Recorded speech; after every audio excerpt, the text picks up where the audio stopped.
Okay, we just wanted to do a quick disassembly video on your ZB, so when you get it out of the box you know what to do with it. We'll start with the barrel because it's the easiest part. You just push on the back of this tab on this button, lift this lever up until it stops, and then the barrel slides right out the front. Don't have to beat on it or anything. Whenever you go to put it back in, so that this is for sure where it needs to be, just make sure the muzzle brake flash hider screwed all the way down and only backed off until it catches the first notch. And then you just slide it right back in, lock this over, and it's done. So take the lower off. Make sure it's clear first, and make sure the gun is cocked. And then you'll need to either get a bullet tip or a punch or something just to get the pins started on their way out. Once you get them started out the other side, they come out pretty easy. Pull them out until they stop against their pins.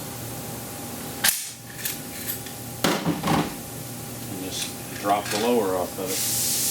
Pull the striker out, and the gas piston, bolt carrier, and bolt assembly all fall out the back, so you can take them out and clean them.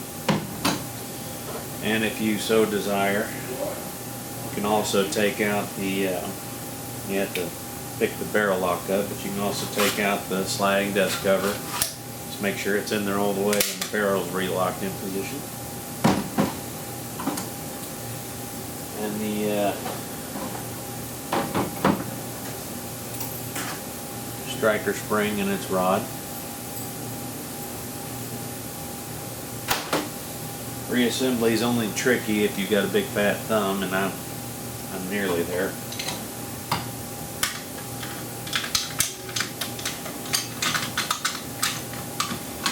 Making sure that the bolt is in the open position, because if it's up like so, it won't go in the gun.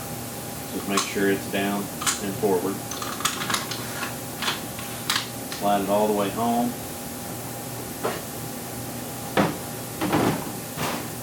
With the recoil spring, bear end first,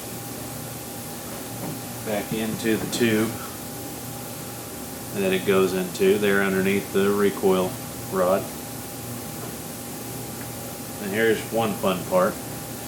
Hold it between your legs or against the table or whatever, and support the spring while pushing the rod into that hole so that you can hold it like so. Take your striker, slip it over that rod, and allow the spring to rest against it. Now here's where the fat thumb thing comes into play. You've got to hold this assembly together like this to get it back in the gun. As if it slips in from the rear. You slide it in and make sure and hold the lower with your left hand tied against the bottom of the receiver till you feel the striker fully seated in its rail. Slip your thumb out of the way, slide the gun back against the lower, push the pins into place. It's all captured. Double check function. At this point, if you charge it back and it gets about halfway back and gets hard, pulling the charging handle, it won't come more than halfway, then you probably slipped off your striker and the spring is either sitting under it or over the top of it. Don't try to force it back. It should be butter smooth and easy. It should have not maybe, let's say maybe there's 8 or 10 pounds of effort. If you come back and feel a hard spot, you're crushing that spring and that's not good. Take it back apart, make sure everything's where it ought to be, put it back together, and it should be, like I say, butter smooth and a nice click when you pull the trigger. And you have now fully field stripped and reassembled the ZB. If you have any other questions, please feel free to email us, and we'll get back to you as soon as we can. Thank you.